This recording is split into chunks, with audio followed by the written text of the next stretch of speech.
Akhirnya memberi kabar, sakit hati pengantin baru di Sumsel baca pesan dari istri yang kabur.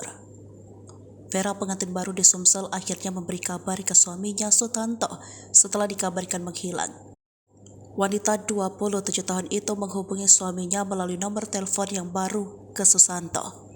Susanto sebelumnya sudah melaporkan kejadian hilangnya Vera ke Polda Sumsel. Vera meminta sang suami untuk tidak menunggunya lagi. "Saya tidak akan pulang dan kembali sama kamu," bunyi pesan Vera di ponsel Susanto. Diketahui beberapa hari setelah melangsungkan pernikahan, Sutanto mengaku istrinya pamit untuk pulang ke rumah orang tuanya yang ada di Banyuasin. Sutanto tak tega membiarkan istrinya sendirian lantas menemani sang istri pulang. "Istri saya pulang mau ambil baju di rumah orang tuanya," kata Sutanto.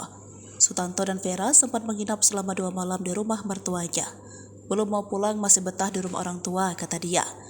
Sutanto pun menuruti kemauan sang istri.